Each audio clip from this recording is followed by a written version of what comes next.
Well, good afternoon if you're on the East Coast, and good morning if you're way out west. My name is Aaron Lacey, and you are listening to Into the Weeds, the Do No Harm Accountability Framework. This is the second in our three-part series where we're really trying to cover a lot of the changes made by the One Big Beautiful Bill Act. The first in the series we did, which was just sort of a comprehensive, we called it our soup to nuts review, which occurred on Tuesday of this week. And then today we're really going to get into the weeds with regard to the new accountability framework, the Do No Harm accountability framework. And then next Tuesday, I'll be talking with my colleague who's the chair of our lobbying and policy practice and really specializes in education and higher ed. And that's Chris Murray, who you see on your screen right now. And we're just going to have a conversation about it's really going to be Chris mainly talking about sort of the politics surrounding this piece of legislation, but a little bit about how we got to where we are, and then also looking ahead what we expect. So hopefully that way we're giving you a combination across the three-part series of materials and information that'll really give you a sense of what this legislation is about and where it's heading in the future. If you don't know Thompson Coburn, we're a full-service law firm, a little over 450 attorneys, locations around the United States and major markets. And we have a higher education practice, which means we have a group of lawyers who spend all or most of our time representing institutions of higher education. I mentioned at the outset, my name's Aaron Lacey. I'm one of the co-chairs of our higher education practice. And I, in particular, among the things that I do, spend a lot of time really being thoughtful about federal regulation and policy, particularly in the area of federal financial aid. And if you've followed me for a while or know me, you know that one of my areas of particular focus is accountability frameworks. And in this case, sort of talking about not only do no harm, but we're going to talk some about, as you would expect, the financial value transparency and gainful employment regulation that is currently out there. A couple other quick things. One, keep in mind if you are watching this on YouTube or you're just revisiting it or looking at the slides some point after today, August 2025, as you probably know if you're here in the first place, laws and regulations are changing quite rapidly, particularly around higher education these days. So just keep in mind if you're watching this, even if it's September, October, November, things might have changed, right? So keep an eye out for that. I mentioned earlier, there are a lot of live hyperlinks in the PDF and would love for you to take a look at those underlying resources if you think they would be useful to you. And then finally, this is our magical QR code. All of our materials, links to our webinars, presentations, trainings, our compliance guides, our fantastic litigation summary that our litigation group, higher ed litigation group, has been putting out every other week. You can find all of that at our TC resources page on our Regulation platform, or you can just scan the magical QR code with your phone. Okay. Here's today's syllabus. If you did join us on Tuesday, you'll recognize a few of the introductory slides here around OB3 architecture and the Do No Harm framework. So hang in with me. By the way, it won't be bad to repeat this. It's complicated, and also it's going to lay the foundation for the entire latter portion of the presentation when we really get into the weeds. So again, even if you were here on Tuesday, I would suggest it's probably worthwhile to walk through all of this again. If you weren't, we're going to start out just talking about the One Big Beautiful Bill Act in general very quickly and make sure you know where the higher ed stuff is. We're going to talk about the Do No Harm framework, and I'm going to walk through and sort of lay out for you conceptually the primary ideas.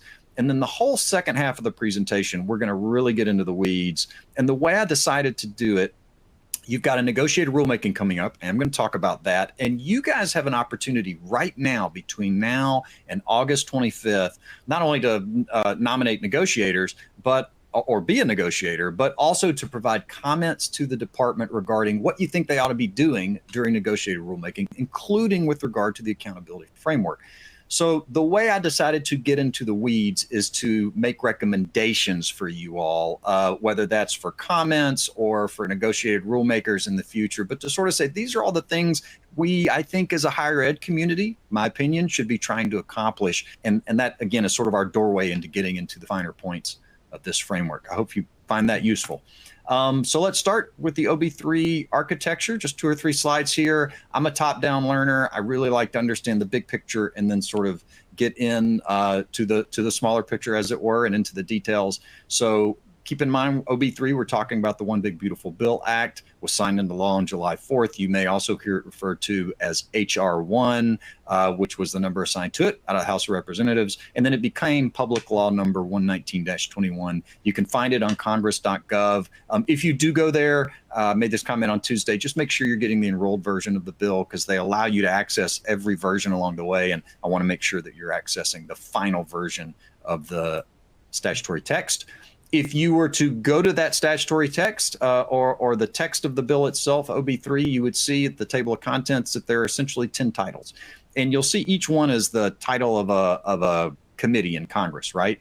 The higher education stuff is in Title 8, and the name out to the right of it there is the name of the Senate committee that oversees higher education matters, the Committee on Health, Education, Labor, and Pensions, or the HELP Committee. So again, you've got the OB3 architecture, you've got the bill, and then if you go inside the bill, you get to Title 8. And then if you were to go to Title 8, you would see it's organized into a series of subtitles. And today, we're going to be focusing exclusively on Subtitle E. If you're interested in these other subtitles, you can go back and watch the video of the presentation we did on Tuesday. Again, we went through everything on Tuesday. That was the point of that presentation. But today, we really wanted to get into this accountability framework, which has been known as the Do No Harm framework. So I'll be referring to the Do No Harm framework, or the D&H framework, throughout the presentation. And I'm speaking specifically about the accountability concept that was included in the One Big Beautiful Bill Act in Subtitle E. Okay, so let's talk about the Do No Harm framework. What I'm going to do now is just sort of march through it at a, I'll say not 40,000 feet, but about 20,000 feet, and establish for you how it works. I don't know, maybe 10,000.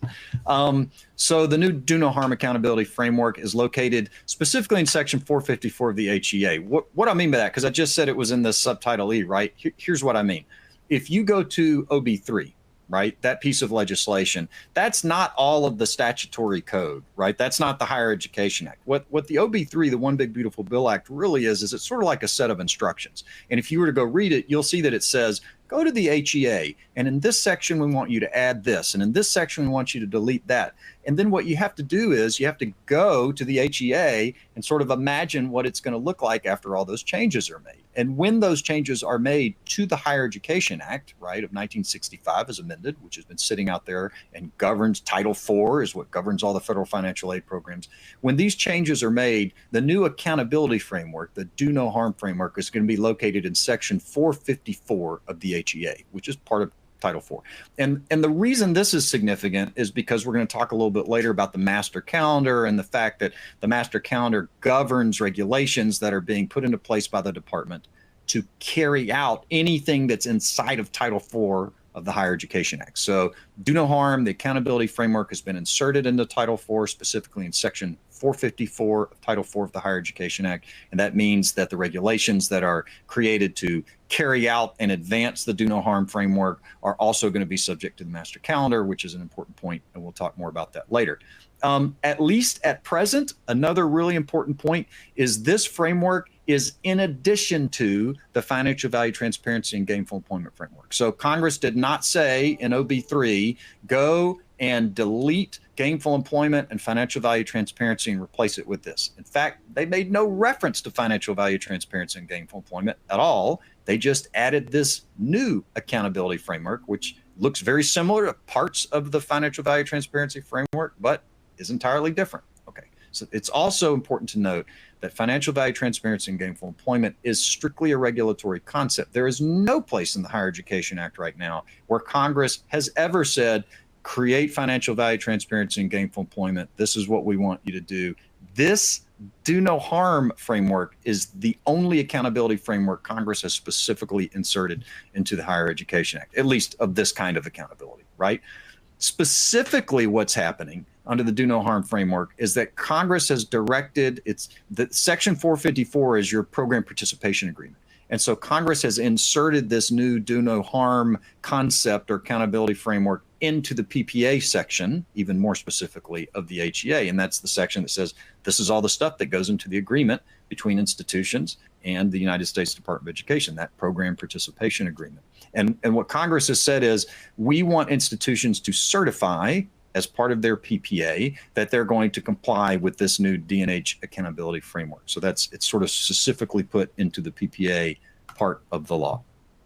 The accountability framework only applies to educational programs that award an undergraduate degree, graduate or professional degree, or graduate certificate. So the new D&H framework does not apply to certificate or non-degree programs, right? And this is significant. You'll recall, if you're familiar with financial value transparency and gainful employment, and I tell you what, going forward, I'm just going to quickly refer to that sort of as the gainful employment framework, unless I need to draw a distinction between those two ideas.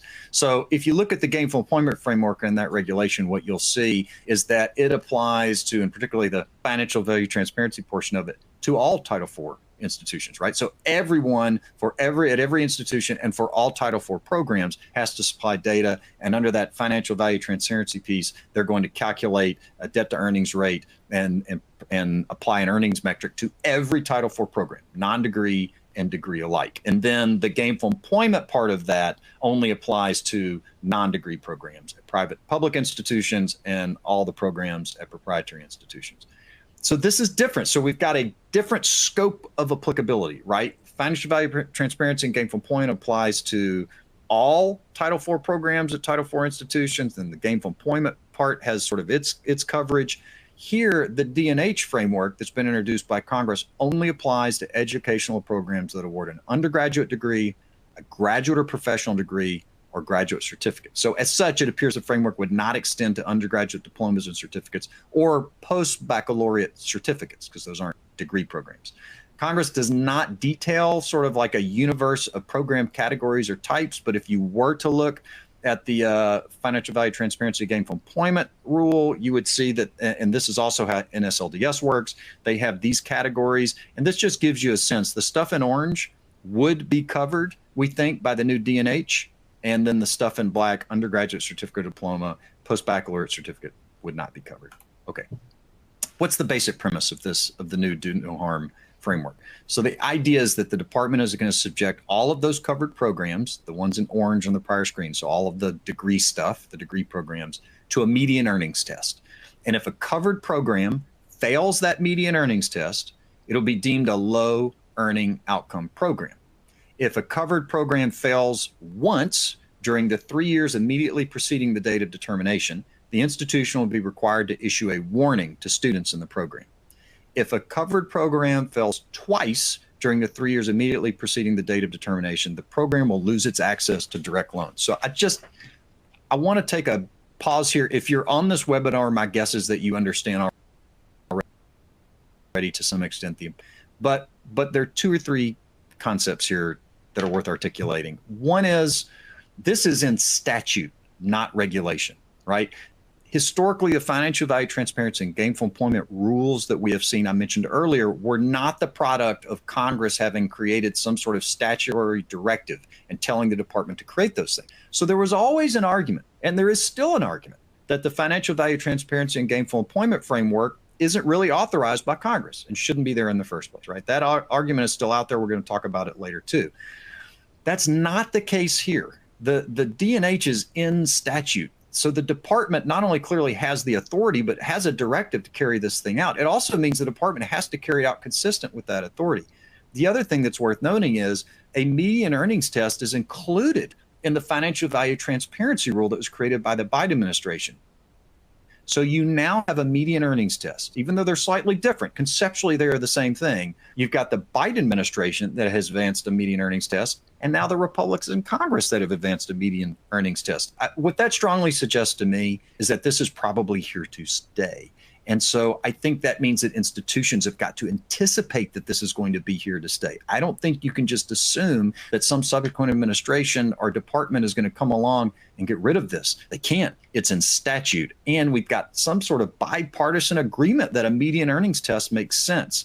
The other critically important thing to understand, if you are a private nonprofit or public institution, it has never been the case that under a financial value transparency or gainful employment rule, your degree programs could lose access to direct loans.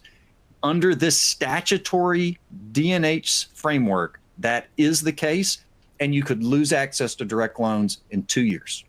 2 cycles. If you've got a program and the earnings out of that program are lower than the median earnings that the department is using to compare them to, you could lose direct loans in that program in 2 years, and you could be required to start making warnings to students that they are not potentially going to be able to access loans in the future after 1 year of failure. So the consequences here are really meaningful. If you don't feel like folks in the space or your colleagues at other institutions, et cetera, are really clued into this, I encourage you to clue them in. A lot of folks are really focused, I think, understandably, on loan limits and loan repayment and those kinds of things. But the consequences of this accountability scheme for institutions of higher education, including in particular for public and private nonprofits who've really never faced a consequence like this, is significant, and it could be coming very quickly. They are welcome to watch this presentation on YouTube after the fact, by the way.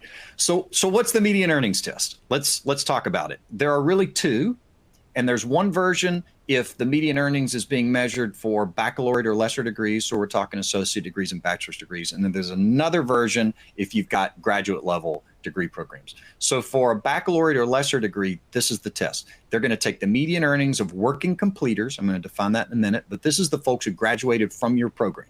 They're going to take the median earnings of working completers who graduated about 3 or 4 years before the year of the determination, and then compare that with the median earnings of working adults aged 25 to 34 who only have a high school diploma or its recognized equivalent, right? So they're taking your graduates and they're looking at the actual earnings of your graduates.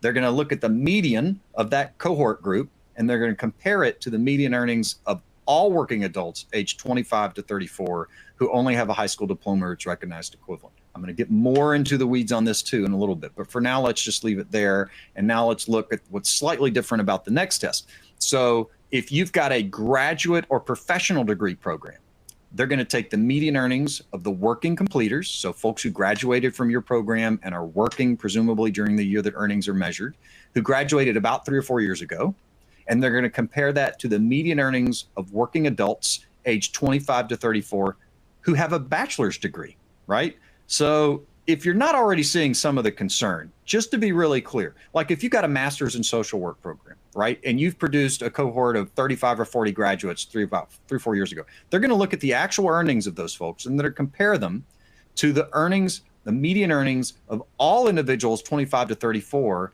who have bachelor's degrees, a number which will include presumably folks with accounting degrees and engineering degrees and all manner of bachelor's degrees, right? And these folks have possibly been out in the workforce for much longer. So you can start to see we've got an apples to oranges concern, and I'm going to get into that in a bit. Let's talk more specifically about what your working completer means. So I said they're going to compare your working completers. So we're talking about folks who completed your covered program during the academic year that is 4 years before the year of determination. They've received any form of Title IV. Now, that doesn't just mean loans. It could be a Pell Grant. But to be included in the cohort, they do have to have received some form of Title IV. They're not enrolled at another institution of higher education. Presumably, we mean during the year that earnings are sampled, because the idea is, obviously, if they're doing further work, graduate work, et cetera, they're not out there earning money. So it wouldn't be appropriate to include them in this cohort. And finally, they do have to be working. And presumably, we mean working during the year that earnings are measured again. So what's a working adult? Let's look at that other number to which your median, the median earnings of your working completers are being compared. So it differs a little bit based on whether we're talking about undergraduate or graduate degree programs. A working adult is a working adult who during the year of determination, so in this case, it's the same for both, is age 25 to 34, is not enrolled in an institution of higher education. So again, we're going to pull them out. If they are enrolled at another institution. In the case of a determination made for an ed program that awards a bachelor's or lesser degrees, so for your associate bachelor's degrees, they only have a high school diploma, or if we're talking about graduate degree programs, they only have a bachelor's degree themselves.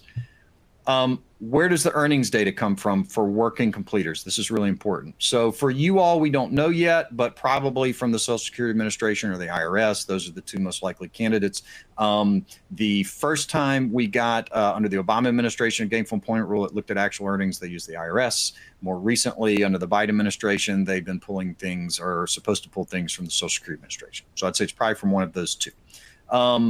The statute provides that the earnings for those working adults are going to be obtained from the Bureau of Census. And that is in part because the Bureau of Census already collects some of this data, and it makes sense to try to leverage some of the data and numbers they already produce. This is how the earnings threshold calculation in the Financial Value Transparency and Gainful Employment Rule also works. So it's a similar concept there. But I mentioned earlier, there's a little bit of a difference. So if we're talking about a measurement for a bachelor's degree or an associate degree program, the median earnings for the working adults group is based on the earnings of working adults in the state in which the institution is located. So presumably if you're an institution and your main campus is in Missouri, for example, then we're going to be looking at the median earnings of working adults in Missouri, right? Unless fewer than 50% of the students enrolled, I guess at your main campus, we'll have to figure that out later, but at the institution reside in that state. In my example, Missouri, in which case the median earnings will be based on earnings for working adults across the United States, right? So just to be clear, right, if you're an institution in rural Missouri, okay, and you are graduating students from a program, but let's say you have a lot of online students, let's say 60% of the students in your program are actually online, then your graduates will be competing against a median earnings across the entire United States. Or if most of the folks are located at your campus, right, are in your state, or I should say, if more than 50% of the students enrolled at your institution are in your state, located in your state, right, then that means that your graduates will be competing with the state of Missouri. But again, if you're in small town rural Missouri, you would be best case scenario competing with a number that includes folks who work in St. Louis, in Kansas City, and other urban areas, right? Now, what about if your covered program's a graduate or professional degree program? This gets pretty interesting. The median earnings will be the lowest median earnings of one of three numbers: working adults in the state in which the institution is located, working adults in the same field of study in the state in which the institution is located, or working adults in the same field of study across the United States. By the way, if it's not immediately apparent, this is good for you. It's good for institutions because this is not your number for your graduates. This is the number you're being compared to. And what Congress is saying is we're going to sample multiple numbers, cut it different ways, and we're going to take the lowest median earnings. And candidly, if you're competing against a number, you'd probably like that to be the lowest number, right? So Congress, in a sense, is cutting you a break here. And it's either at the state level, but you could also at least reduce that to working adults in your field. For associate degree and bachelor's degree programs, there's no mechanism where your graduates are only compared to working adults in their field, right? In this case, so there's a possibility that for your professional degree program or your doctoral degree program, that they'll only be compared against folks in the same field of study, or working adults in the same field of study at the national level. I think that probably the best case scenario for both schools would be the second bullet. So working adults in your field of study only in your state where your institution is located. My guess, speculation, is that will be the friendliest number. Unless again, fewer than 50% of the students enrolled at the institution reside in the state where the institution is located. In which case, the median's earnings will be the lower of working adults across the entire United States, not in field, just the whole United States, or working adults in the same field of study. So you'll have, again, the department's going to be calculating five numbers. I don't know if they'll calculate five for everybody, or first they'll make a determination as to whether you've got more than 50% of your students located in your state, and then they're either calculating 3 or 2, depending on which way you break. And this is for each program. So a lot of work for the U.S. Department of Education, by the way. There are 2 or 3 other ideas floating around. One's the small cohort protocol. For any year in which the programmatic cohort, right? So if you go back 4 years before the date of determination and you look at how many people graduated from your program, right, during that period, and you say is less than 30. So we got less than 30 in our cohort. And those of you who've dealt with financial value transparency and gainful employment will recognize this concept, right? Then what Congress is saying is, okay, then what we're going to do is we're not going to not calculate a number, which is how it works under financial value transparency and gainful employment. So we're still going to try to calculate a number, but what we're going to do is the department is going to try to aggregate additional years of programmatic data in order to achieve a cohort of at least 30 individuals. So, for example, we're starting by looking at how many people graduated from your program 4 years before the date of determination. But if you got 15, we'll go back, maybe we'll add to it the year before that, and the year before that, maybe we'll go back 5 or 6 years until we can get to 30. Then we have this really odd second bullet. It says, if following this effort, the cohort is still fewer than 30 individuals. So let's say the department looks at the class or cohort that graduated 4 years before the date of determination, and 5 and 6 and 7. Maybe they take 4 years total, and you still aren't to 30. Then Congress says, then we're going to aggregate additional cohort years of programmatic data for other educational programs of equivalent length at the institution in order to achieve a cohort of at least 30 individuals. So there's no scenario, at least under the statutory language, where the department does not calculate a rate for you, right? I guess if across your entire institution, even aggregating cohorts from different educational programs, you couldn't get to 30, maybe that would be the outcome. But they have a directive, the department, not only to look at prior years and potentially combine multiple years together in a single program, but to even pull in students from other programs. Now, some of you may, like me, look at this immediately and say, wait a minute, this entire framework is a program-based framework, and it is designed to assess the earnings of each program and make a determination on the eligibility of each program. I mean, if I've got 10 students in my program A, and you end up pulling in 25 people from my program B, and then I fail, you're going to render program A ineligible based on data that is primarily for program B.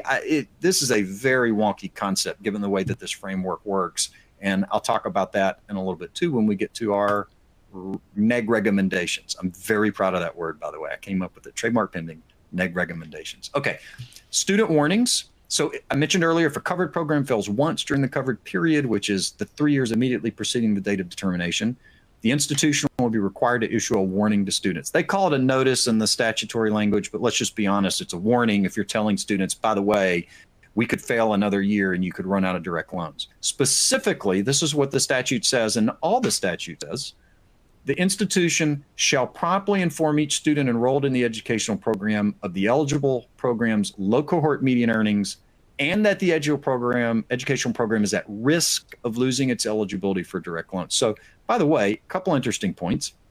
One is no mention of prospective students, no discussion about what this warning is supposed to look like, if it's a direct warning, if you can just put something on your website. There's a lot of stuff to be filled in here, and I think that it translates into opportunity for negotiated rulemakers, by the way. All right, regaining eligibility. Congress also has directed the department to establish a process by which an institution that has a covered program that has lost access to direct loans after a period of not less than 2 years can apply to regain such eligibility. And they don't do anything beyond that, right? They don't talk about substantially similar programs, some of those types of concepts that are in the financial value transparency and gainful employment framework.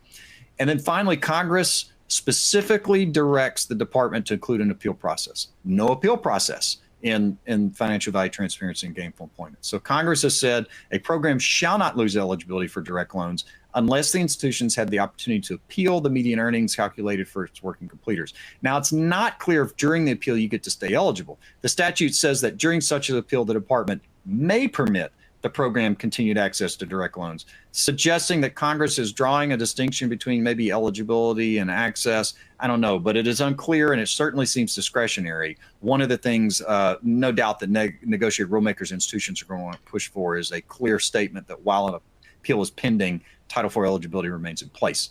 Finally, the appeal process is to be established by the department, again, presumably almost entirely through neg reg. Okay, moving right along. Speaking of negotiated rulemaking, what a great segue. So on July 25th, the department announced its intent to establish 2 negotiated rulemaking committees to implement changes specifically made by OB3 and also carry out other administration priorities. In advance, they have made clear, in fact, they have solicited advice and recommendations from higher education for the topics or things they should be considering. Keep in mind, when the department comes into neg reg, they usually by that point have already drafted a version of what they want to do. So they're thinking now about what they want to do with all of this. And what that means is now is your opportunity to say, hey, when you're thinking about neg reg and accountability, these are the things we think you ought to do and propose in your draft regulations. Suggestions can be filed through the Federal Rulemaking portal at reg.gov, and there is the docket ID. One of those two committees is the AHEAD committee, or the Accountability in Higher Education Access Through Demand-Driven Workforce Pell Committee. And it's going to consider changes to institutional and programmatic accountability. NEGREG nominations can be made at this email, also through August 25th. And then they've already put out the schedule. They're going to have 2 weeks of negotiated rulemaking, and in each case, 5 full days. The head committee proposed topics. All the stuff in black basically translates to they're going to do the Pell Grant stuff, workforce Pell, et cetera, which is, of course, very important. But for purposes of this presentation, what I wanted to highlight is the first bullet, which is that the head committee is going to consider changes in institutional and programmatic accountability measures, including loss of direct loan eligibility for certain programs with low earnings outcomes, i.e. implement do no harm, and consider financial value transparency and gainful employment. The head committee composition, just so you can see here, in Navy, you're going to have 3 constituency groups or 3 negotiators at the table that essentially represent students. You're going to have 3, that's the green, negotiators that essentially represent institutions. You will have 4 at the table, that's the red. Each of these constituency groups are essentially representing regulators. And then you have a couple of what I call wildcards down at the bottom, and that's employers and groups representing the business community and organizations representing taxpayers and the public interest. By the way, really want to suggest strongly, if you've got an idea for a negotiator who might represent one of those 2 orange boxes, but take a view that is sympathetic to or consistent with institutional interests, you should be nominating those negotiators, because you want folks in those wild card positions that will share your institutional point of view, right? Just think about it, common sense. And if you don't, I can assure you that the folks in dark blue will be nominating individuals they think should fill those slots, and you could just as easily end up with 5 people who represent student or institutional interests as well. That having been said, I will also recognize that I think around this accountability concept, while it is typically the case that students and institutions and those groups take a slightly different view, there are a lot of reasons here that institutions and students and their student representatives should be on the same page and thinking about some of the same things. If you want to follow all the NEGREG stuff, there's the link and there's the page. And that's not just the things I've already talked about, but going forward when they start posting materials, when you want to live stream, all that stuff, it typically starts on this page. Very, very pleased with this graphic, by the way. This is my lightning round graphic. A lot of people are using AI these days for really important things. I am using it to generate graphics for PowerPoint presentations. That is about the extent of my AI knowledge. It's sad, I know. So let's talk about negotiated rulemaking lightning round questions. Will the department issue new rules to carry out the D&H framework? Yeah, it seems pretty clear from the rulemaking that that's their intention. Will the new D&H rules replace, be added to, or be integrated into the existing financial value transparency and gainful employment framework? It appears to me from the announcement that the department intends to consider the implementation of D&H and the revision of financial value transparency and gainful employment all at once, right? I mean, they expressly referenced both concepts in the announcement that's already gone out. Presumably financial value transparency and gainful employment was already on the agenda, and now that they have D&H, they're just adding it in. Critically, this suggests that the entire accountability framework, financial value transparency, gainful employment, and D&H is all on the table during negotiated rulemaking. How soon, Aaron, will these new rules be issued and take effect? So 20 U.S.C. 1089C1 requires that any department rules affecting Title IV programs, I mentioned that earlier, and I specifically said this accountability, the do no harm stuff is in Title IV. Any rules the department wants to promulgate to carry out the Title IV programs or Title IV stuff must be published by November 1st in order to become effective by the following July 1st. This is known as the master calendar. So the earliest these negotiated rules could take effect would be July 1, 2027, right? There's no way you get to a final rule by this November 1. The NEGREG committees don't even meet until December or January. So you're looking at public comment next summer during 26, final rules by November 1 of 26, and an effective date of July 1, 27. The department has the statutory authority to publish interim final rules affecting Title IV programs without a public notice and comment period, provided it can demonstrate good cause to do so. It can also designate certain interim final rules, or final rules for that matter, for early implementation. However, importantly, institutions are not required to comply with either interim final rules or final rules and the elements that have been designated for early implementation prior to that July 1st effective date. Aaron, does the department have good cause? Hard to say, but to be considered good cause, an agency has to be able to show that a notice and comment period, sort of the standard neg reg, is impracticable, unnecessary, or contrary to the public interest. And the fact that the department has already announced the rulemaking and set dates for neg regs suggests that they do not think that it would be impractical, unnecessary, or contrary to the public interest to go through notice and comment rulemaking, right? Because that's what they've said they were going to do. Can the department even implement do no harm by July 1st, 2026 without invoking IFR or early implementation? I've heard some folks say, well, if you look at the statutory language, the do no harm statutory language, it talks about July 1st, 2026. I mean, doesn't the department have to implement this stuff by July 1, 2026 because they have a statutory directive to do so? I've also heard folks say, is there some sort of implicit comment or authorization from Congress to override the master calendar given the July 1st, 2026 date that's in the statutory language? We think it's totally possible for the department to comport with the statutory language in that July 1, 2026 deadline and delay rulemaking or not get rules out until after that date. Why? Because the law only requires, if you look at the language of OB3, it only requires institutions in their PPA to begin certifying by July 1st, 2026, that they are not awarding direct loans to students in low earning outcomes programs. So there's nothing stopping an institution. I mean, you update the PPA, institutions can put in the certification on July 1, 2026. If the department hasn't made any determinations regarding whether your programs are low earning outcome programs or not, it's clearly not a problem. You say, yeah, to our knowledge, we are not awarding direct loans to any low earning outcome programs. But there's nothing in the statute that actually requires a department to have made determinations that programs are or are not low earning outcome programs by July 1, 2026. So it is possible to comply with the literal language of the law by July 1, 2026, even if the department has yet to issue its rules, they haven't taken effect, and it hasn't crunched numbers. Does the department have the resources to implement the D&H framework by July 1, 2026, even if it did invoke IFR or early implementation? Very hard to say. But there's no question that the department is subject to considerable resource constraints right now, and it remains under a standing order, by the way, from the White House and the president to diminish itself to the maximum extent possible under the law. So it would seem hard to justify hiring lots and lots and lots of new people. And without lots and lots and lots of new people, it is hard to understand how they would carry forward with this process, particularly on an accelerated time frame. How does the financial value transparency and gainful employment litigation play into all of this? It's pretty clear that the department and the White House are continuing to mull how they want to defend Biden-era regulations in court. You know, this agency did come out and say they were going to defend not only the financial value transparency and gainful employment, the Biden-era version of that rule, but also the Biden-era bar defense rule. But I'll just highlight, I mean, that could be for a lot of different reasons. We've heard different rumblings, but primarily it's probably just because they want to preserve the executive branch's authority. It's hard to convince a regulatory agency to roll over in court when some of the issues in front of the court have to do with whether the agency has the authority to do things, because that means they might give up on that idea of their authority, and they don't typically like to do that.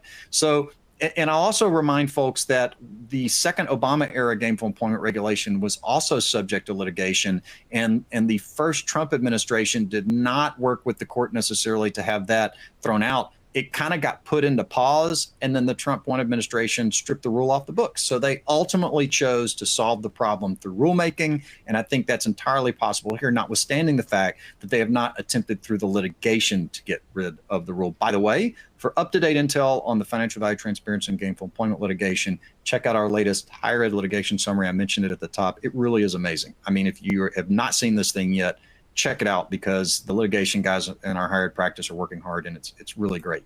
Okay, now we get into the second half of the presentation. We're 45 minutes in, perfect timing, and we're going to really start getting into our neg recommendations. I'm, again, just so proud of this neg recommendation. Came up with that, and it was a brainstorm. I woke up in the middle of the night. I said, Eureka.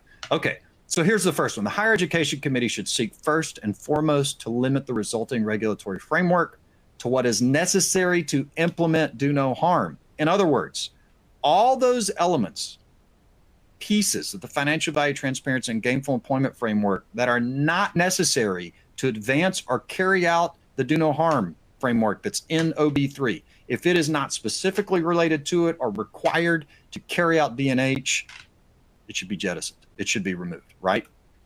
Congress had the opportunity to support the financial value transparency and gainful employment rule, and it didn't. I mean, it literally just went and sat down and said, what do we think about accountability, particularly in this type of area? Hey, here's this brand new thing. This is what the department should do. It obviously could have said all this other stuff that is sitting out there that the Biden administration did. We want to do that, but it authorized the creation of an entirely new accountability framework that is not based on defining gainful employment and features no debt to earnings test. Further, and this is an important point, I think, even to the extent that the do no harm framework uses earnings threshold, which is similar to the earnings threshold you see in financial value transparency, it's still different. I mean, the approach is different around the test itself, the cohorts, student notices, establishing eligibility, among other things. So really, all of that, I think it's very legitimate and appropriate to say at this point, Congress had the opportunity and they chose not to support and issue any statute that directed the department to continue or support and advance the existing financial value transparency and gainful employment rule. They created a new thing in statute, and that is the thing that the department is authorized to carry out. So to the extent you need to repurpose elements of financial value transparency or gainful employment because they work with or support D&H, understandable, that's on the table. Anything else, really, Congress has said this shouldn't be a part of the regulatory package. Keep in mind, it was the current Supreme Court, which includes 3 Trump appointees, who decided Loper-Bright, right? This says 2004, that should be 2024. Loper-Bright essentially holds that if a federal agency's interpretation of a federal statute is not the best reading of the law, then it is not permissible. So the question is the best reading of do no harm include all the extraneous pieces of financial value transparency and gainful employment that aren't necessary to advance do no harm? And keep in mind that quote, that characterization of Loper-Bright actually was the department's own characterization of Loper-Bright in a federal notice it issued just last month. In that Federal Register notice, which you can find by clicking on this link, the department was walking back Biden-era regulations regarding the 90-10 rule. So the Congress created a very narrow change to the 90-10 rule and statute that took effect January 1, 2023. And subsequent to that, the Biden administration engaged in a rulemaking that included a much wider range of changes to the 90-10 rule framework and how it's calculated. And the department, in its notice from last month, observed, after having cited Loper-Bright, there is no indication in the statute that Congress intended to delegate that sort of legislative judgment to the secretary. The department then went on to conclude that, quote, Congress wrote a granular formula for calculating revenue directly into the statute, leaving little to no room for regulatory interpretation and certainly no room for a policy exercise of weighing potential benefits and risks. In this case, Congress has put a granular calculation in this accountability framework, this earnings threshold, into statute, and it should leave little to no room for regulatory interpretation. So we don't need all the financial value transparency and gainful employment apparatus that aren't apparatus that are not relevant to D&H. This is not the first time the department, by the way, under this administration has expressed that Title IV regulations should adhere clearly to statutory authority. Also, this administration has openly expressed its general desire to reduce the volume and complexity of Title IV rules. It initiated in its very first commentary when it initiated negotiated rulemaking activity in April. The department put out a request for, quote, topics that would streamline current federal student financial assistance programs, and noted in that announcement, any rulemaking effort should provide the opportunity to streamline or eliminate unnecessary regulatory processes that are not otherwise required by law. And of course, perhaps most salient to this conversation, the first Trump administration stripped a prior GE rule from the books in 2019, observing at the time, and I quote, the GE regulations rely on a debt to earnings rate formula that is fundamentally flawed and inconsistent with the requirements of currently available student loan repayment programs, fails to properly account for factors other than institutional or program quality that directly influence student earnings and other outcomes, fails to provide for transparency regarding program-level debt and earnings outcomes for all academic programs, and wrongfully targets some academic programs and institutions while ignoring other programs that may result in lesser outcomes and higher student debt. All of this, then, is to say, we can't predict whether this administration would agree to a limitation of the sort proposed here, but there certainly is ample reason to believe that they would consider getting rid of everything that is not focused on advancing and carrying out the do no harm framework And our suggestion would be institutional negotiators, before you even get to the idea of what needs to be fixed or implemented to carry out do no harm, should focus on trying to get rid of all the things that are not necessary to advance do no harm. Eliminating the elements of the financial value transparency gainful employment rule that are not necessary, among other things, would mean the removal of the debt to earnings test for all Title IV programs at all institutions, and the removal of the GE provisions that apply to non-degree Title IV programs at all institutions. So I also want to highlight, this is not a sector-specific benefit. I think sometimes a lot of folks still think about financial value transparency and gainful employment as being something that is really about proprietary schools or career education. And it is true that the gainful employment rule has a disproportionate impact on programs offered by proprietary institutions because all of their programs are gainful employment programs under the law. But it also is very clear that the financial value transparency and gainful employment rule impacts all institutions of higher education and all of their programs. And it would be beneficial, we think, for all of the institutional negotiators at the table to take this approach.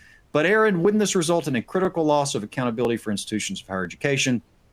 I won't go through this whole slide, but here is the point here, and please feel free to do this. Everyone on the call, everyone in higher education should have a 30-minute elevator speech about the fact that there is no shortage of accountability in higher education already, right? I mean, you guys are held accountable by an extraordinary range of state and federal regulators, accreditors, programmatic accreditors, and state licensing boards. I was listening to a discussion about a month ago after OB3 came out among some policy folks inside the Beltway, and one of the folks said, it's, reflecting on the do no harm accountability framework, said it's great to finally see some accountability in higher ed because these institutions just have not been accountable. And what really disappointed me wasn't so much that statement, it was the fact that nobody else who was a part of that panel spoke up and said, what are you talking about? Institutions have all kinds of accountability. So please, just so you're ready to respond to this, this remark in any conversation, we should all have a 30-minute elevator speech about how that's really not true, right? You guys are highly accountable. But wouldn't we lose the kind of accountability financial value transparency and GE provides? Interesting question. So here's my question. What kind of accountability is that? I mean, the value of the financial value transparency gainful employment rule is pretty unclear. It doesn't measure the non-financial value of a program, right? So all of the academic, social, educational, spiritual, what have you, benefits of academic programs that are being offered are not measured. That's a clear starting point, right? But it also doesn't measure the lifetime financial value of a program, right? So you have folks who graduate from programs and over their lifetime may receive considerable earnings or a considerable bump over what they otherwise would have made in life had they not gone to college. It doesn't measure that. What it measures is how much folks are making 3 years or so after they graduate. And even then, it doesn't really measure the ability of borrowers to service their loans, which was the original idea when gainful employment first debuted way back under the Obama administration. But given the advent of IDR plans, it's really not a useful measure of that either. On the other hand, what we do know, quoting that first Trump administration again in its Federal Register final rule when it withdrew the gainful employment program, is that the rule has a lot of problems and potentially has a disproportionate impact on certain kinds of academic programs, in particular, depending on who they serve. Is there anything positive about the right sizing then? In other words, taking this advice that we're giving, eliminating those financial value, transparency, gainful employment elements that are not necessary for D&H would eliminate an unwieldy and burdensome regulation with unclear merit and avoids the confusion and inconsistency that would clearly come about if we were trying to run two frameworks in parallel. In other words, if we continue to do financial value, transparency, and gainful employment and D&H at the same time, and they've got different ways of measuring similar concepts and different cohort measures, can you imagine the administrative nightmare that would be? Not to mention how confusing it would be to students. And this is another major concern. It potentially avoids the provision of misinformation to prospective students. Under financial value, transparency, and gainful employment, the department's creating this external website, and they're going to label, or they're supposed to, and they're going to label programs as being high debt burden or low financial value. But again, that's a measurement that's not even based on the lifetime financial value of the program, right? So it can be very misleading to students. I don't think institutions are afraid of accountability. I think we are concerned about accountability programs that don't work and could mislead students as to the value of programming. And finally, and this is an interesting point you could point out to folks, just having do no harm out there could actually incentivize schools to move towards shorter, less costly non-degree programs, because do no harm only applies to degree programs. So if I'm a school right now with an associate degree program and I'm thinking, if we got rid of financial value transparency and gainful employment, I've got an associate degree program where the earnings are at a certain level, I could shorten this program to 18 months. It would not be covered by D&H. The students would still be able to get the jobs and make the same earning. Maybe I'll move in that direction. And for folks who are critics of higher education and the cost of education, this could be a positive outcome. Now I want to get to timing issues. So this is going to get complicated, and I'll try to take a breath and go through this as gently as I can. I'll put it that way. So 2 or 3 really important ideas here, neg recommendations. The higher ed community should seek to clearly establish in the regulation that the period between the student's graduation and the measurement of his or her earnings is at least a minimum of 3 calendar years. You say, well, Aaron, isn't that clear in the statute? No, it is not clear. In fact, it is decidedly unclear. So according to the statute, this is really all it says. The department is supposed to measure earnings for graduates who completed your program during the academic year that is 4 years before the year of determination. So during the academic year that is 4 calendar years before the calendar year of the determination, really unclear. The use of academic year here is problematic, as is the failure to specify whether these are calendar years or not. Academic year has not been used in the prior iterations of the financial value transparency and gainful employment rule, or the current iteration. It's always award year and calendar year based. So this is a real curveball that Congress has thrown. We think as a threshold matter, institutions should suggest that this simply be interpreted as meaning that the agency should be measuring earnings for students who completed the program and thus completed their last academic year during the calendar year that is 4 years prior to the calendar year of determination, right? The calendar year of determination. Otherwise, this gets very confusing. Schools have different academic years. It cannot possibly be that Congress intended for every program at every institution for the department to somehow be looking back 4 academic years as defined by that institution. I think that would just be an unworkable nightmare. I'm sure what was really intended here is that, you've got the year in which the determination is made, or year of determination, right? We're going to talk about that in a minute too. And then you go back 4 years and you've got the year in which folks graduated. And so what we're really saying is folks who graduated from your program essentially 4 years beforehand, that's who we're talking about. We also believe institutions should seek to define the year of determination, that concept, as the year for which earnings are measured. I know that's weird, but it's critically important, right? Because what we want to do is we want to fix so that it is always the case that we have the same period of time between when folks graduated and when earnings are being measured. The problem is if the concept of a year of determination doesn't link to earnings, if it's just really about like whenever the department managed to crunch the numbers, it could vary. I mean, some years it might be 5 years before they get around to crunching the numbers. It could be 4 years. And that means that space between when students graduated and earnings is going to vary too. That's definitely not what we want. Don't worry, I've got some visuals coming for you. If the department simply defines the year of determination as the year during which it issues its determination, the spread between a student's graduation and the beginning of the earnings year could be as little as 24 months. And as a practical matter, it also means you could have inconsistency if the department isn't always making its determination at the same interval from when students graduated. Here's a graphic. Hopefully this is helpful. So this is scenario 1, right? In this scenario, the year of determination is the year the department gathers the data, crunches the numbers, and issues a determination. And this is not what we want, by the way, right? So if you look, what you can see, let's assume in 2027, the department, they pull earnings data, and by the way, you can't pull earnings data from 2027, right? I mean, you have to complete the year, the calendar year in which earnings are actually earned, and then that has to be reported to the IRS or SSA. The department has to pull it and then crunch the numbers. Even assuming they could do all of that the very next year, it still can't be the same year that earnings are measured, right? So it has to, in the least, be the subsequent year. So if they try to do this for the first time in 2027, and that's how they define year of determination, as the year the department crunches numbers and issues determinations, look what happens. So that means 2026 would be the earnings year, but it would also be the first prior year from the year of determination. That means the second prior year is 25, the third prior year is 24, and the fourth prior year, The year that is 4 years before the year of determination would be 2023. The problem is, if you've got students who graduated in December of 2023, I've got now only 24 months between when they graduated and the beginning of their 2026 earnings year. I do not think that's what Congress intended. Congress talks about 4 years. And the point here is this is unclear in the statute. So you guys will have an opportunity to try to negotiate some of these concepts at the table, right? Even, by the way, for a typical spring graduation, the spread would only be about 30 months. Also, what happens if the department pulls all the data in 2027, but then isn't able to actually get around to crunching the numbers till 2028? If 2028 were the year of determination, if you just said the year of determination is the year that the department issues its notice, well, then that means the fourth prior year becomes 2024. And if we measured earnings in 2026, I mean, now we've got like 12 months, like our gap is getting smaller. It seems really problematic.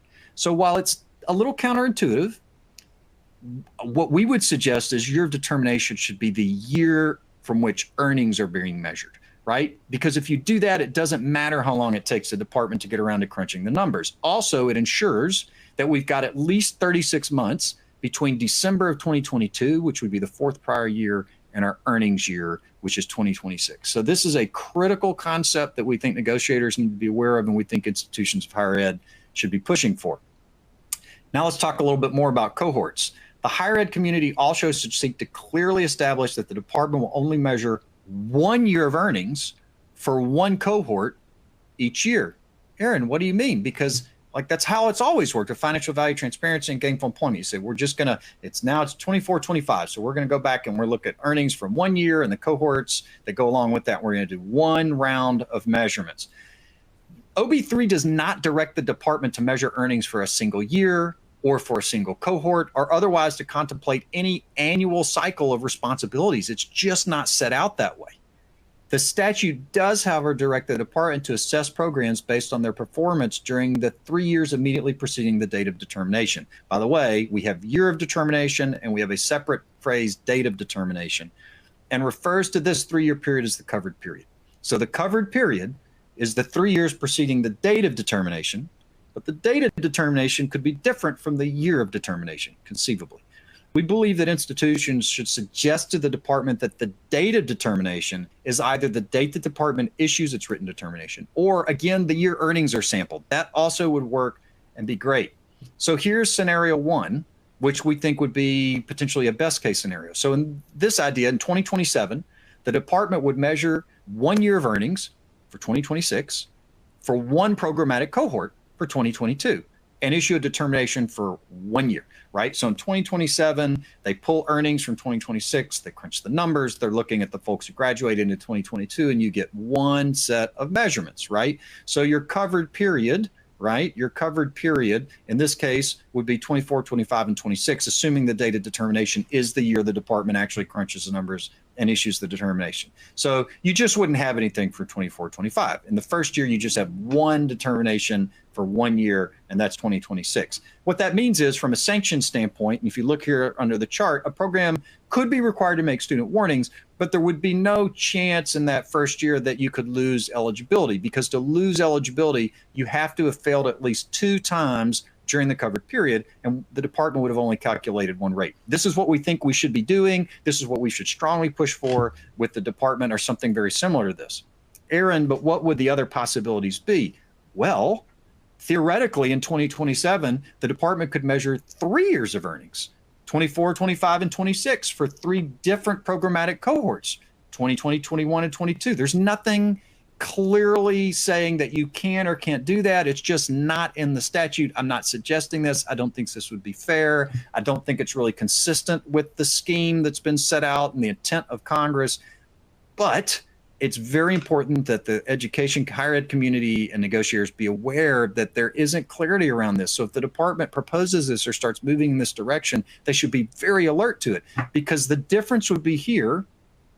All of these calculations are made in 2027, but it's like the department in 2027 is basically doing 3 rounds of calculations all at once, one for 26, one for 25 and 24, because those earnings are going to be available, right? I mean, in 27, they could pull earnings for your prior year cohorts for 24, 25, and 26.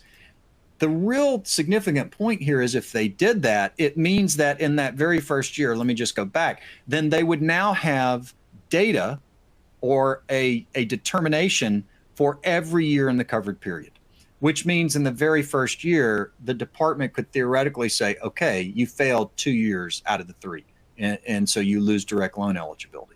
Now you're getting my drift, right? So the danger here is that the department actually attempts to do 3 cohorts all in year 1, and that could allow them to get to an eligibility determination. Again, I do not think that's what Congress intended, but this is really important because it's not clear in the statute. Here's another concept that had not even occurred to me until a client of mine pointed it out. What if in 2027, the department measured 3 years of earnings, 24, 25, and 26, but for one programmatic cohort? Again, not really clear in the statutory language that this could or could not be on the table. So in this case, the idea would be 2027, we're going to have our year determinations 26, and our cohorts, just the 2022 folks, but we're just going to see what those folks earned in 24, 25, and 26. Again, the danger is that means in 27, the department says, well, now we've got 3 years of results, and we can make a determination on the eligibility of your program. Our worst case scenario, I assumed in those prior 3, if you go back again, let me jump back here. If you look in this slide, you'll see this is what I had recommended earlier, that the year of determination is the earnings year. I sort of assumed that we were successful in that argument. But our worst case scenario would be that we are not successful in that argument. So in 2027, the department says both the year and date of determination is 2027. And what that means is they'd be using earnings from 2026, 25, and 24, and your cohort would have graduated in 23. So now, in some instances, you're getting measurements on the earnings of folks immediately after they graduated, right? Which is just the worst case scenario. Okay, all of this, I know I went through a lot. You can go back and watch the video on YouTube, but the key idea here is, and this, again, responding to the question a couple of days ago, is there really much that can be done? Yes, there are very important concepts that are unclear in the statute and where institutions of higher education can have input and move the needle in very important and meaningful ways. Let's talk about the importance of appeals. So one of the other things we think is really critical, the higher ed community should seek to create a robust appeal framework that can be leveraged to address a number of the challenges presented by the do no harm framework. What do I mean by that? So look, one of the big problems with these earnings tests, including in the financial value transparency and gainful employment rule that's currently out there, and now in the do no harm framework, is we've got a major apples and oranges problem. In other words, the measurements that we're making for our working completers really don't jive or make sense as compared to the working adults cohort. Conceptually, I know it seems like it makes sense. Oh, we're just going to look at, the folks who graduated from college, and then we're going to look at how much folks are making who didn't go to college. And the idea is the folks who graduated from college ought to be making more money. That's how we demonstrate value. But it's not that simple, is it? So in this chart, I'm starting with the earnings test for baccalaureate or lesser degree, right? So I've got an earnings factor on the left. I'm going to walk you through the chart. And then I've got working completers. That's your completers. And I've got working adults. This is the folks against whom your program's completers are going to be compared. Now, the reason I have a red around the top, because I've got all these different earnings factors that impact each of these 2 groups. And the idea from Congress philosophically is this is the big factor. This is the one that really makes a difference, right? And the whole conceptually, philosophically idea for why an earnings test makes sense is because the theory is based on education and education alone. The folks with an associate or bachelor's degree should be making more money when we measure their median earnings should be more than someone who only has a high school diploma. And I think most of us in higher education would say, yes, this is a very important earnings factor. And the data out there still shows that over a person's lifetime, typically, if they've gotten a bachelor's or associate degree over their lifetime, they will earn more than someone with only high school. But we've got a lot of other earning factors that are actually included in these 2 measurements, right? First of all, employment status. That should be the same for both. And that is something that is an improvement in the do no harm framework, as considerable improvement over the financial value and transparency earnings test. So that's sort of a wash. But then we get time and workforce. Your folks, for the most part, assuming they've not been employed in their prior life before they came to school. And here where we're talking about bachelor's degree and associate degree students, a lot of times these are not folks who've been out in the workforce previously, right? So in most cases, what we're looking at is they're going to be measured 3 to 4 years after they entered the workforce, right? And that's the stuff we just talked about. If we're successful with those prior arguments, if we're not, it could be 24 months after they entered the workforce.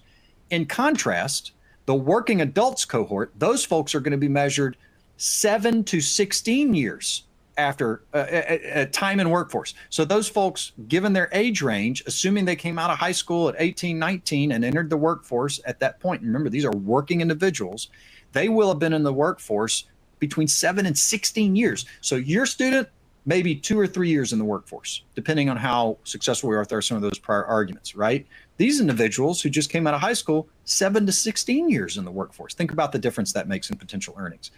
Percent minority, what do I mean by that? So what is the percent of minority students in your cohort that are being, well, it's going to be whatever is in your programmatic cohort, right? So depending on your institution, where you're located, the nature of the program. But when we talk about what percent of minority students you have, that's going to be part of your measurement, your median earnings, it's going to be the percent in your cohort. When you talk about working adults, it's going to be the percentage of minorities in the state where your main campus is located, or nationally. So you may be at an institution, if you're at an HBCU or some other institution, where you have a very high percentage of minority students in your specific program cohort. My guess is when you look at the percentage of minorities that are in the general population across the state or nationally, it may be much lower than what's in your cohort. Same thing with women, right? So when we're talking about how many women are in your cohort, it's just going to be, or the percentage, it's going to be the percentage of women actually graduated from your program. They're going to be compared, when you're talking about the working adults cohort, to the percentage of women that are in the general population across the state or nationally. And then percent employed in rural markets. This is another really important point. Again, when you talk about the percent of individuals employed in rural markets that graduated from your program, well, it's just going to be whoever came out of your program and is working in a rural market.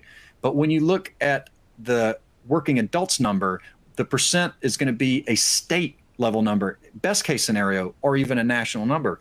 Aaron, why does this even make sense? Because all of these people are subject, these are all bases for wage discrimination or wage disparity, right?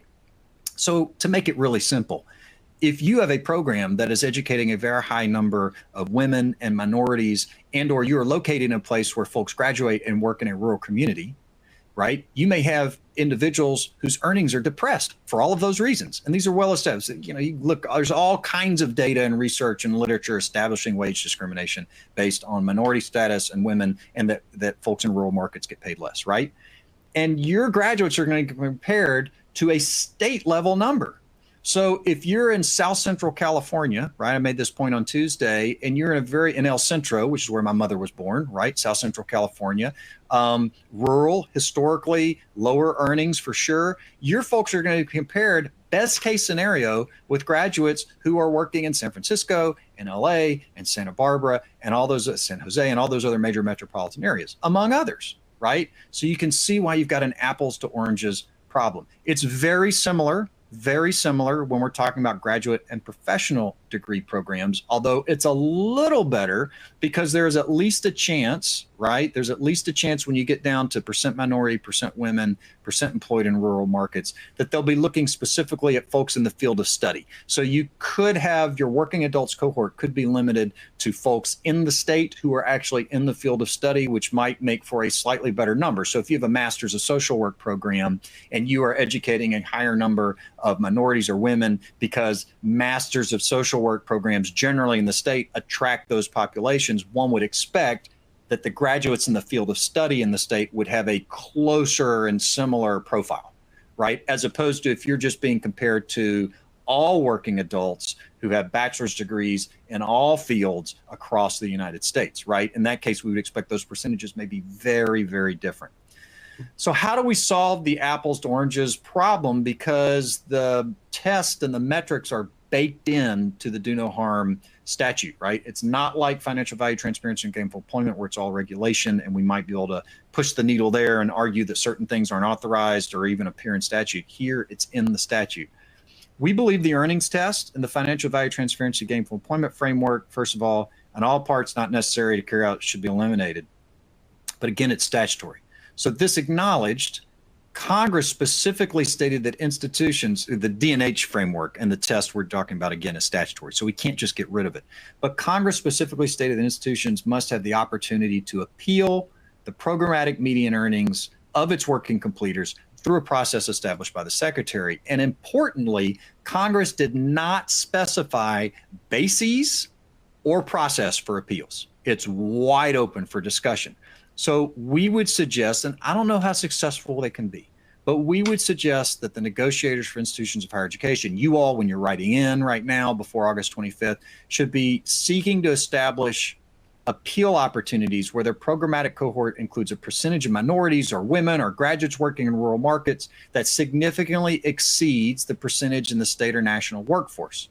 The programmatic median earnings of its working completers, in that case, the argument would be, should be adjusted or set aside. So in other words, if I've got a program and my graduates, again, are largely women and minorities and largely working in rural areas, and I look at the state level number for working adults, and the percentage of minorities and women is much lower, and included in that number are major metropolitan areas, the argument would be, we are so far off, our program is so different from those percentages, whatever that deviation needs to be, that our earnings outcome should be set aside, because this is a valuable program, and our earnings don't reflect the fact that our program isn't worthwhile, right? They reflect the fact that we are educating a population of students that are subject to wage discrimination and working in an area that has depressed earnings. That's the idea. And so the notion is that the department should install some sort of, and look, I get that this is an administration that has a lot of strong feelings about DEI and equity and drawing distinctions based on gender and race and things of that nature. I hear you loud and clear, but we still think this is an opportunity point, and it is, in our view, one of the few opportunity points to potentially try to address these apples to oranges problems. We also suggest that institutions seek to establish a specific appeal option for qualified graduate programs. So keep in mind, right, where financial value, transparency, and gainful employment both provide that where you have medical school programs and other programs that have required residencies 2, 3, 4 years after graduation where earnings are depressed, we're going to make an adjustment, and we're not going to measure those graduates' earnings until 6 years after the fact, after they graduated. There is no similar mechanism in the do no harm statutory framework. Let me say that again. There is no mechanism like that. So we think one place where you could potentially address that would be to create an appeal option for qualified graduate programs, and also potentially an option based on charters or mission statements that require open enrollment. Now, this is probably a reach, but the idea here is that there are certain institutions out there that have no choice because their charter or their mission statement or something like that requires them to accept all students. And you're going to experience lower earnings, right, of those graduates, presumably, in part because the nature of your student's a little different. And one of the things we sort of ignore, and this is a whole nother soapbox for me to get on one day, but, we're ignoring the student aspect of this entire calculation, right? I mean, we're sort of assuming that if students are doing their job if schools are doing their job and doing it well, that will be reflected in their earnings without even really taking into account the nature of the students that institutions are educating. And so maybe the idea here is to try to reach for some sort of appeal opportunity if you can establish that as an institution, you accept everyone without regard to their qualifications as long as they meet minimum admission standards. Again, probably a reach, but worth the discussion. Institutions should seek to establish a general option, by the way, to supply alternate earnings data. So at any point, if you as an institution look at your earnings data that comes back and you think this is not accurate, this is not represented. Maybe you have a student population out there that is doing a lot of gig work. Maybe you have an art or photography program, a bachelor's degree in art or something like that, where folks do commissions or they're, again, gigging around. Maybe they're a performance artist and they do gig work and they are not fully reporting their income, which happens all the time. It's well established, well documented. That's going to depress the earnings that get reported to the IRS. In fact, if you have program graduates that are not working for companies and reporting income on W-2s, you should be really concerned, right? We've seen that in financial value, transparency, and gainful employment with cosmetology graduates and others where folks are out there and they're self-employed or they're starting small businesses or they're for any other reason not reporting all of their income. It's going to depress the earnings for your cohort. So one of the things that the second Obama administration's gainful employment rule featured was an alternate earnings appeal. The current financial value, transparency, and gainful employment rule does not include that and is a major point of criticism as far as I'm concerned. Here, Congress has specifically said there should be an appeal. And so the department should come up with an alt earnings appeal for any school that thinks that its earnings data is inaccurate. Now, what that looked like under the Obama administration was an extremely complex requirement to create a statistically valid earnings survey that was very hard to carry out. We know, we helped institutions to do it in several cases. So one of the other things institutions want to be thoughtful about if you're negotiating at the table or making recommendations is you want a process for pulling together alternate earnings information that is actually executable, right? It can't be so complex and difficult that nobody can actually do it. All right, so 319, prepare yourselves for this next slide because I'm getting ready to get into my neg recommendation lightning round, and I have actually combined both graphics. Believe it or not, I have the technological skills to do that. Small cohort solution. We should be trying to establish a framework for applying the small cohort protocol without bringing in other programs. Congress directs the department, recall, to begin to solve the small cohort problem by trying to aggregate additional years of the same program, so to go back further in time and pull in more cohorts. One thought is to state explicitly in the regulation that the department will go back a really long ways, 4 years, 6 years, 10 years. The idea is to require the department to go so far back that they would never even get to that second option, which would be bringing in data from other programs, right? So just a thought. Mitigating damage. Ensure that when a program loses eligibility, that loss does not prevent the launch of other programs. Under the current financial value transparency and gainful employment framework, when a program loses eligibility, institutions are prevented from launching substantially similar programs for several years. And a substantially similar program is any program that shares the same 4-digit zip code. This wipes out a huge swath of programs. Congress articulates no such concept in the statute. This concept in financial value transparency and gainful employment is overbroad. It's also inconsistent with the framework because the whole idea is we're trying to identify specific six-digit zip code programs, which is the definition of a program, right? And based on their earnings, they should lose eligibility. You shouldn't then render other programs, which again, by definition, are different, render them ineligible, right? So this is a really critical point, is to try to draw a really tight box around what actually loses eligibility.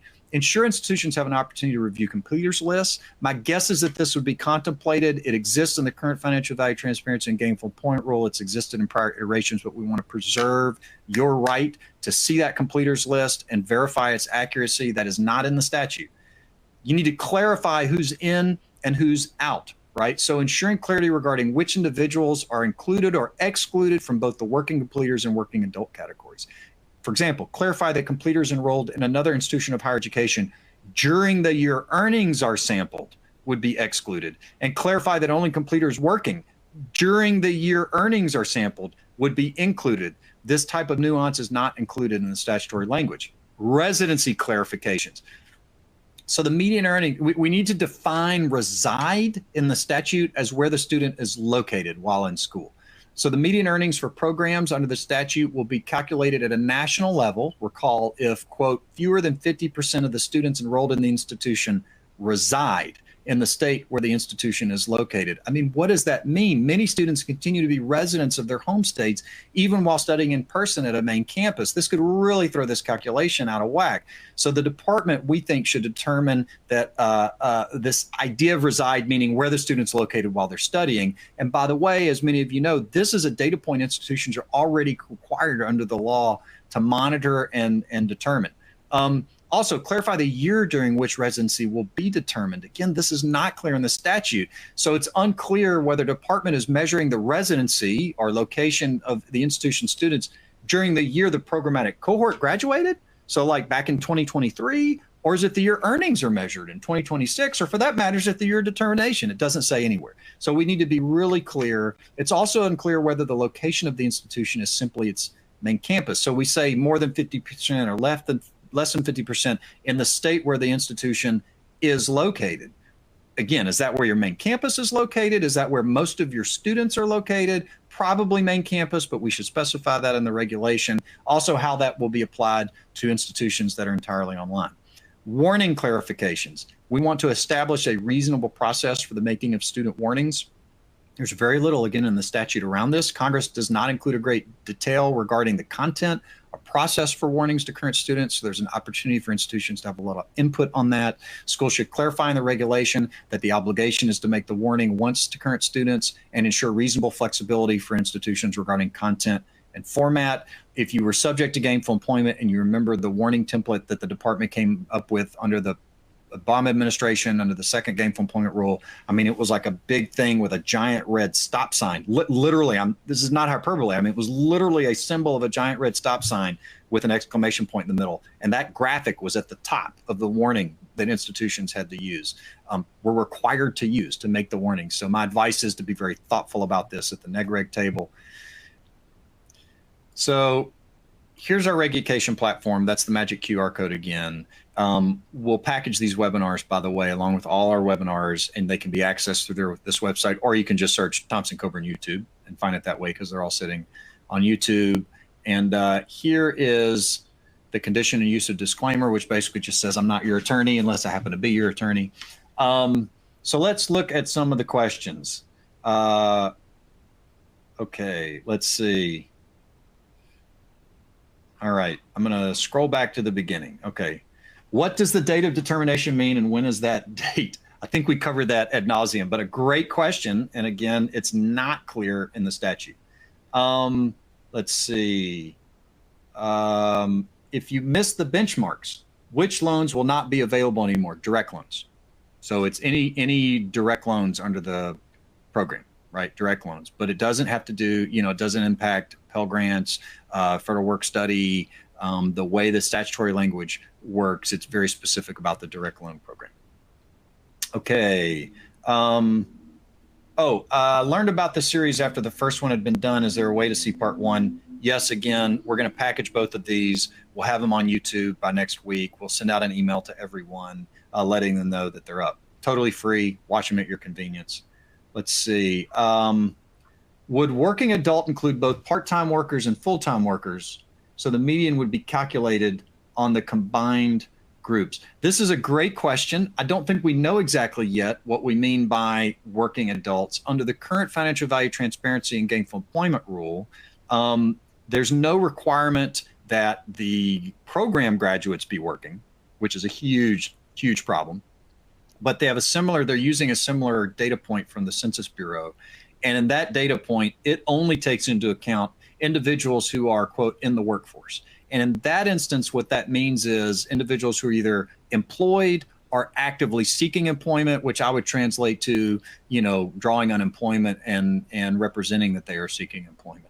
I don't know if that's what Congress means here. I think this is another great point. It wasn't one of my neg recommendations, but we definitely want to have clarity around what does that mean, working. And, full-time, it could be part-time. It needs to be consistent across both groups. Some of this will probably be driven by the Census Bureau. And what I mean by that, I don't think that the federal government intends to go out and start doing surveys for the purposes of this statutory accountability scheme, right? I think what they're trying to do is find a data point that already exists that's out there in the world. And again, my guess is they're trying to point to and expect to use that Census Bureau data point. So the Census Bureau already has this data point. That's why they already know the range of individuals, 25 to 34. I don't think that's random. I think they're pointing specifically to data they know the Census Bureau is already pulling. But what that means is that data point the Census Bureau is using probably already has some concept or definition of what it means to be working. The critical idea is whatever Congress and the department decide to use for that data point. So if we say working adults on that side of the house means everyone who's full-time, then it should mean from our side of the house, full-time. If it's full-time and part-time, we should get full-time and part-time. If it's full-time, part-time, and drawing unemployment, it should be the same for us. But the idea is it should be apples to apples, right? Whatever working means, it should be the same for our group of graduates and for theirs. What we don't want is some sort of discrepancy where we are getting folks into our numbers who are part-time employed or unemployed, but pulling unemployment, right? And still getting including in our calculation and excluded from theirs. That's the critical idea. But thank you for asking that question.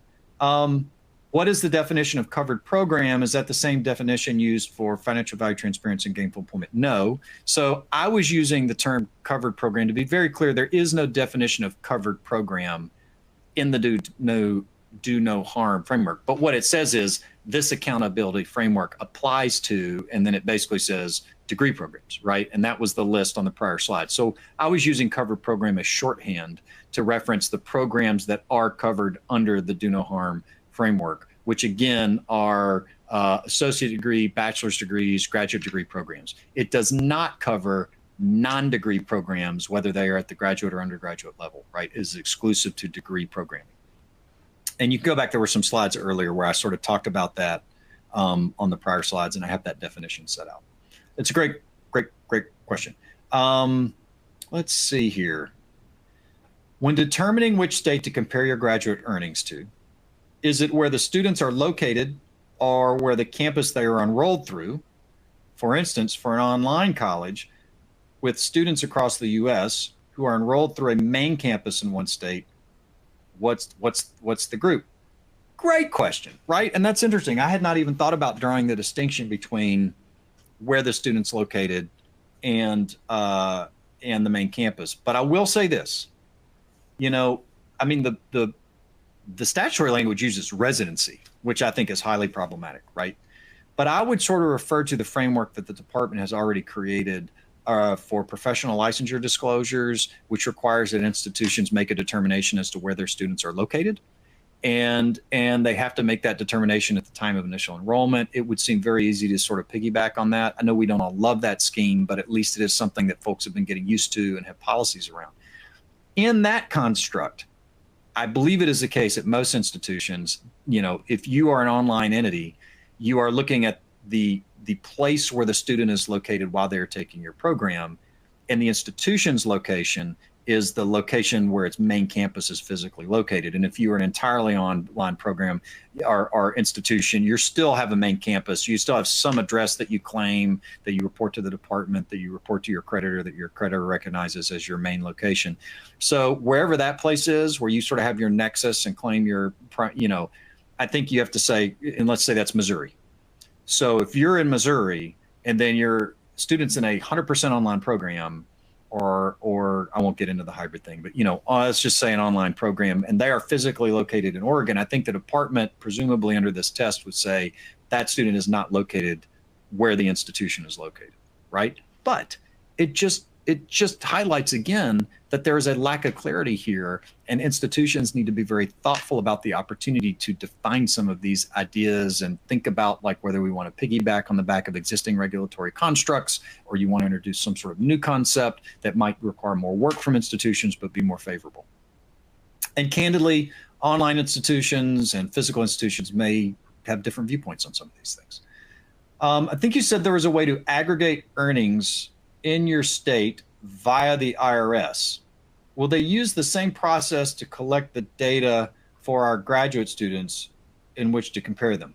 We have no way of tracking earnings of our graduates at this time. To be very clear, my expectation is that this will work as far as gathering that data, probably like it has worked through the first two versions of the Gainful Employment Rule that used actual earnings. The very first version under the Obama administration used BLS data, so it didn't use actual earnings. But the last two have used actual earnings. And what the department does is it goes to you. It says, tell us the people who are the people who graduated your program at the right point in time. So this is your programmatic cohort. And then they take that list of names and they send it either to the IRS or the Social Security Administration. And they say, we want you to look at the earnings for all of these individuals that they reported during the appropriate calendar year. And then we want to calculate the median. You do not have a way of gathering that data. That is true. But here's what I'll tell you, if this is all new to you, you cannot just go to your career services staff and say, what do people who graduate successfully from our program and who are working in field typically make? And assume that that is the number the department's going to come back as your median earnings, because keep in mind, they are looking at everyone who graduated in your cohort who is working. They could be working at McDonald's. There is no requirement that they be working in field or be doing what you trained them to do, right?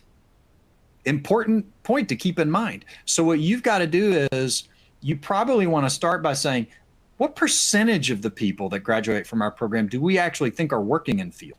and then figure out what you think that earnings is. But then also think about, what about the percentage of people who aren't working in field but are still working? What might they may be doing?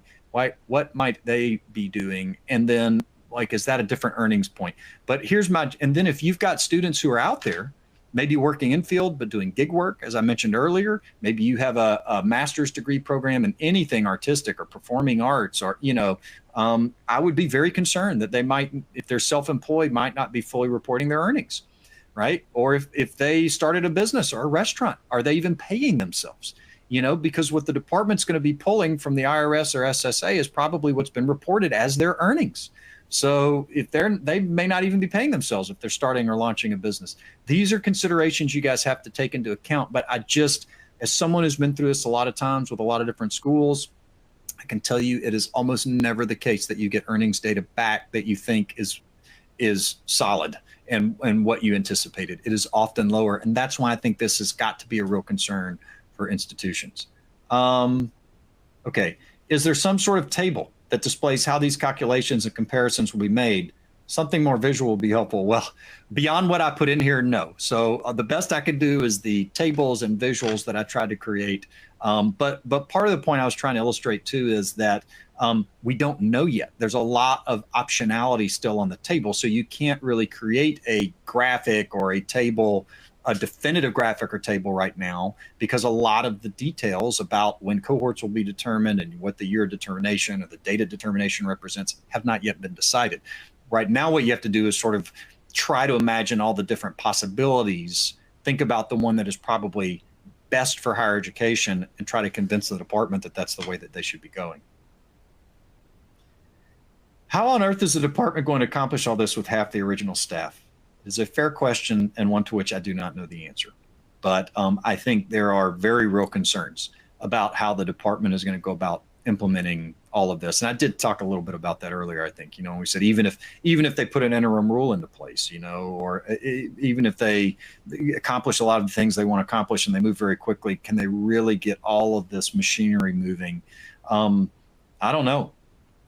It's a great question, but I also, hopefully it goes without saying, I would not take for granted that they will not get there, right? I mean, there are folks in the White House and elsewhere that are very interested in finding ways to create heartache for institutions that they do not favor. And this whole framework is a lever. I would think of it that way. So, and it's a new lever, right? As opposed to DEI and some of the other levers that have been used. So I would not assume that there will not be at some point political will to get this moving. Let's see. So that I'm clear, the deadline to post questions to be considered for the upcoming NEGREG is August 25th. Yes and no. The deadline to provide comments or suggestions is August 25th. Now, you could certainly post questions, but my strong advice is, and suggestion to you all is, don't ask the department open-ended questions, right?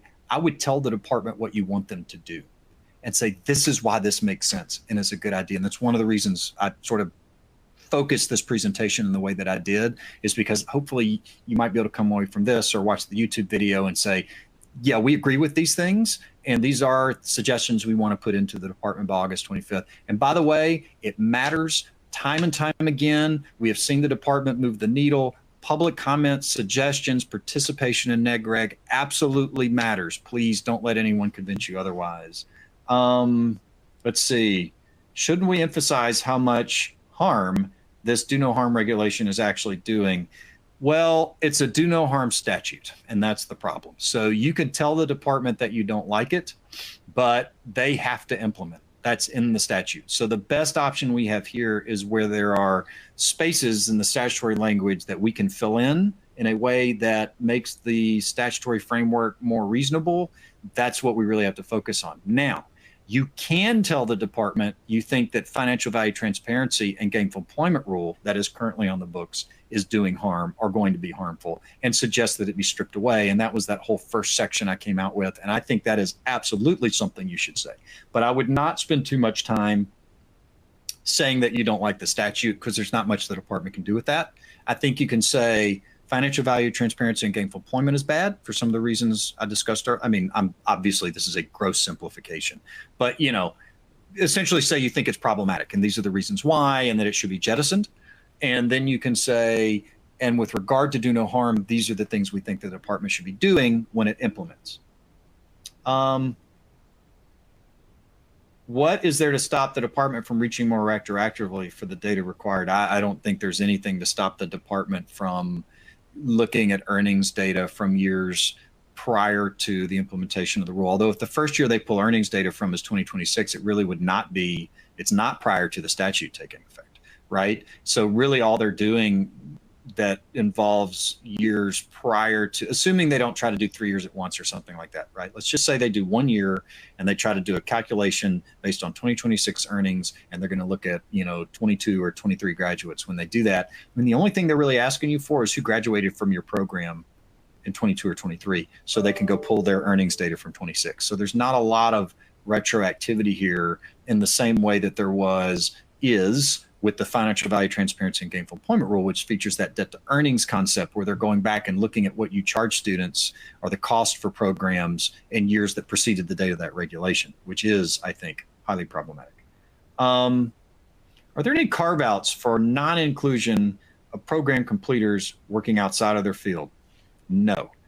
For example, would a student that completed a master's of accounting but then chooses to work in a lower paid field be included? Yeah, absolutely. And by the way, just to show you how far off some of this stuff, under the financial value, transparency, and gainful employment rule, which you are currently being assessed under, right? Every Title IV program in the country, until that rule is written out of existence or otherwise struck down in court, is being measured using a similar earnings threshold. And under that rule, not only does the earnings metric include your graduates who are out of field, it includes your graduates who are not working, right? So under the financial value, transparency, and gainful employment rule, when they calculate the median earnings for your graduate cohorts, they're actually looking at folks who decided not to work or at home with the kids or otherwise just not earning, right? All included. So the zeros go into your side of the equation.